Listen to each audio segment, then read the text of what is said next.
बिस्मिल्लाहिर्रहमानिर्रहीम। अस्सलाम वालेकुम जी। मैं हूं आपका होस्ट मोहम्मद शरीफ। आज आपके साथ मैं डीए इलेक्ट्रिकल के बारे में इंट्रोडक्शन करवाऊंगा। जो मैंने सबसे पहले अपना इंट्रोडक्शन करवाऊंगा। मैंने डीए इलेक्ट्रिकल, उसके बाद 4 ईयर बीएस इलेक्ट्रिकल में किया हुआ है, ठीक है। उसके बाद आ जाएं एक्सपीरियंस। 2011 से लेकर 2021 टू बी कंटिन्यू, ठीक है। और मेरा सबसे पहले एक्सपीरियंस था एज ए ट्रेनी इंजीनियर एक स्टील मिल में। उसके बाद as a control room operator मेरा रहा एक्सपीरियंस। उसके बाद एज ए शिफ्ट सुपरवाइज़र का एक्सपीरियंस रहा टेक्सटाइल फैक्ट्री में। और उसके बाद 6 मंथ का experience in UK industry Glasgow में रहा। उसके बाद अब इस वक्त कंटिन्यू मेरी जॉब जो है वो इलेक्ट्रिकल सुपरवाइज़र की है, ठीक है। उसके बारे में अब मैं आपको डीए इलेक्ट्रिकल के बारे में बताऊंगा। उसका हम जो कोर्स स्टार्ट कर रहे हैं उसमें मैं आपको बुक्स के बारे में बताऊंगा। जो बुक्स आप लोग देख रहे हैं आपके सामने हैं और मैं आपको बता भी देता हूं, ठीक है। इनमें से जो बुक आप कहेंगे वो इंशाल्लाह हम कल से स्टार्ट कर लेंगे, ठीक है। उसमें हमारे पास है पार्ट 1 है, पार्ट 2 है, पार्ट 3 है, ठीक है। अब इनकी बुक्स मैं आपको बताऊंगा इंशाल्लाह। इनमें से जो बुक्स आप कहेंगे वही इंशाल्लाह कल से उसी का लेक्चर हम स्टार्ट कर लेंगे। पार्ट 1 में हमारी इलेक्ट्रिकल वायरिंग, जो हम घरों में इलेक्ट्रिकल वायरिंग करते हैं। घरों में वायरिंग के लिए चैप्टर 1 पे होगा वायरिंग के लिए सामान और उसके औजार। चैप्टर 2 में होगा वायरिंग की केबल, इकसाम और साइज़, यानी कि जो केबल का साइज़ होता है और उसकी इकसाम होती हैं, वायरिंग के तरीके होते हैं, ठीक है। तो चैप्टर 4 पे होगा हाउस की वायरिंग की हिफाजत, कि हम घर की वायरिंग तो कर लेते हैं लेकिन उसकी हिफाजत किस तरीके से करनी है। डिस्ट्रीब्यूशन बोर्ड्स, यानी कि एक बोर्ड से लेकर दूसरे बोर्ड तक किस तरह हमने सप्लाई लेके जानी है। चैप्टर नंबर 6 पे होगा टेस्ट इंस्ट्रूमेंट और वायरिंग टेस्ट, यानी कि हमने वायरिंग तो कर ली, उसको टेस्ट कैसे करना है, ठीक है। चैप्टर नंबर 7 पे होगा जॉइंटिंग और सोल्डरिंग, यानी कि उसकी आपस में केबल का जॉइंट सोल्डरिंग कैसे करनी है, ठीक है। चैप्टर नंबर 8 पे होगा वायरिंग सर्किट के फॉल्ट्स अलामात, यानी कि अगर हमारे किसी सर्किट में कोई फॉल्ट आ रहा है उसकी अलामात क्या हैं, कैसे हमने उसको हल करना है। चैप्टर 9 पे है इंडस्ट्रियल और कमर्शियल वायरिंग, यानी कि एक इंडस्ट्रियल होती है एक कमर्शियल होती है, ठीक है। तो ये हमारे इंशाल्लाह चैप्टर होंगे। तो इस लिहाज से हम आपको बताएंगे कि किस तरह हमने काम करना है, ठीक है। इसके लिए हम एक तो आपको थ्योरी का लेक्चर देंगे और उसके बाद इसके साथ साथ प्रैक्टिकल भी करवाएंगे इंशाल्लाह। पहले भी आपने देखा होगा हमने प्रैक्टिकल की वीडियो 1-2 आपके साथ शेयर की हैं इंशाल्लाह। अब भी हम कोशिश करेंगे आपके साथ, ये भी एक दिन थ्योरी का होगा, एक दिन इंशाल्लाह प्रैक्टिकल का। जो भी थ्योरी हम पहले दिन पढ़ेंगे या 2 दिन थ्योरी होगी, उसके बाद जो भी प्रैक्टिकल होगा वो आपके सामने हर चीज़ आपको दिखाई जाएगी, ठीक है। सबसे पहले हमारी पार्ट 1 में होगी इलेक्ट्रिकल वायरिंग। नंबर 2 पे प्रिंसिपल ऑफ इलेक्ट्रिकल इंजीनियरिंग, यानी कि ये भी बुक है, ठीक है। तो इसमें होगा इलेक्ट्रिकल इंजीनियरिंग। इसमें आपको इलेक्ट्रिकल के बारे में जो इंजीनियरिंग होती है आप करती हैं डीए इलेक्ट्रिकल से मराद है डिप्लोमा एसोसिएट इंजीनियर, ठीक है।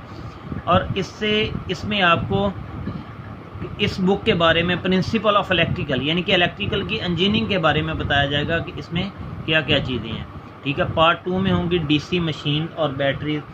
ये डीसी मशीन और बैटरी वो हैं जो हम डीसी डायरेक्ट बैटरी से या किसी सोलर, आजकल सोलर का चल रहा है, सोलर से, वो भी एक डीसी सप्लाई है।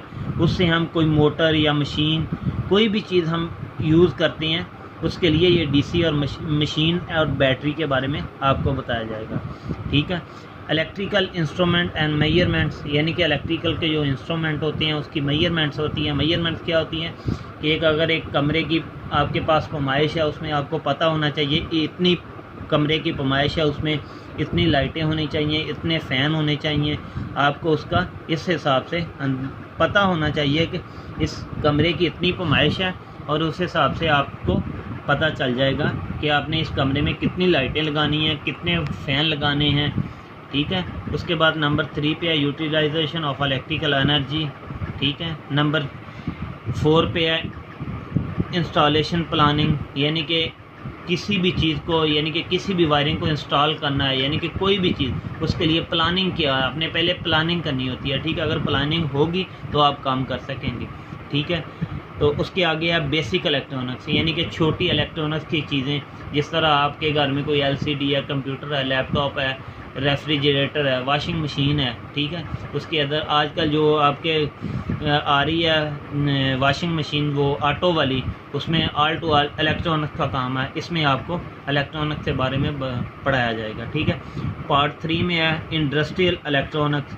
ठीक है। ये भी वही चीज़ है, बेसिक इलेक्ट्रॉनिक्स और इंडस्ट्रियल इलेक्ट्रॉनिक। इंडस्ट्रियल इलेक्ट्रॉनिक्स में होगी आपकी कोई भी मशीन है, बड़ी मशीन है, कोई फैक्ट्री की, उसमें कोई कार्ड का मसला है, कोई कार्ड का मसला आ रहा है। ठीक है। कोई भी मसला आ रहा है तो उसको इलेक्ट्रॉनिक के ज़रिए आप उस कार्ड का मसला हल कर सकते हैं।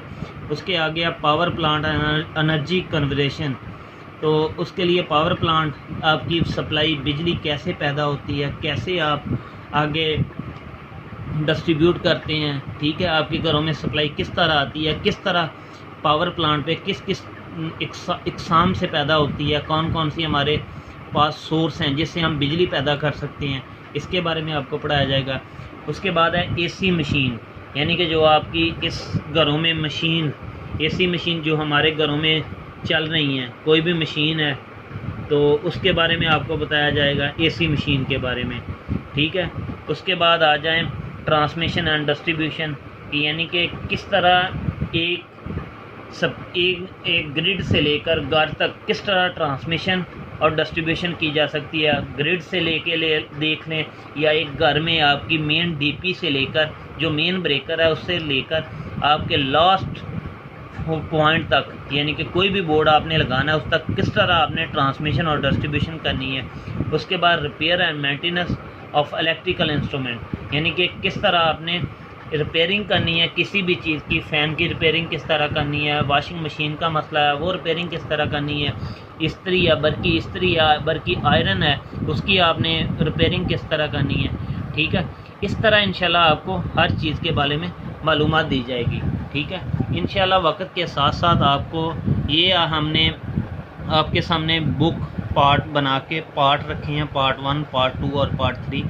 अब आप लोगों ने खुद चूज़ करना है कि हम इनमें से, इस सिलेबस में से कौन सी सबसे पहले बुक स्टार्ट करें। ठीक है। जो भी आप बुक स्टार्ट करेंगे इंशाल्लाह हम कोशिश करते हैं कि इलेक्ट्रिकल वायरिंग की बुक स्टार्ट की जाए, और उसमें ये है कि इलेक्ट्रिकल वायरिंग को किस तरह हम करते हैं, किस तरह करने का तरीक़ाकार, इसकी थ्योरी भी होगी, थ्योरी के साथ उसका प्रैक्टिकल भी होगा। थ्योरी पहले पढ़ाई जाएगी, उसके बाद प्रैक्टिकल करवाया जाएगा। ठीक है। तो उसके बाद इंशाल्लाह पार्ट 2 होगा, पार्ट 3 होगा। एक तरतीब वाइज हम इंशाल्लाह कोशिश करेंगे आपको इस तरह आपकी बुक स्टार्ट की जाए। इंशाल्लाह कल आप भी अपने इसमें कमेंट्स दीजिएगा कि सबसे पहले कौन सी बुक स्टार्ट की जाए। तो हम इंशाल्लाह कोशिश यही करते हैं कि इलेक्ट्रिकल वायरिंग की बुक स्टार्ट की जाए ताकि आपको हर चीज़ के बारे में मालूमात हो सके। इस तरह आहिस्ता आहिस्ता हम इंशाल्लाह आपको आगे भी इसके प्रैक्टिकल भी करवाएंगे और थ्योरी भी।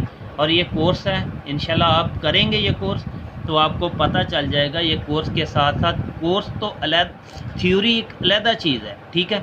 इसमें बेसिक सबसे मेन चीज़ आपको प्रैक्टिकल करवाया जाएगा। प्रैक्टिकल में ये है कि आप बाहर वाले लोगों से काम करने की बजाय खुद घर में हुनरमंद बने।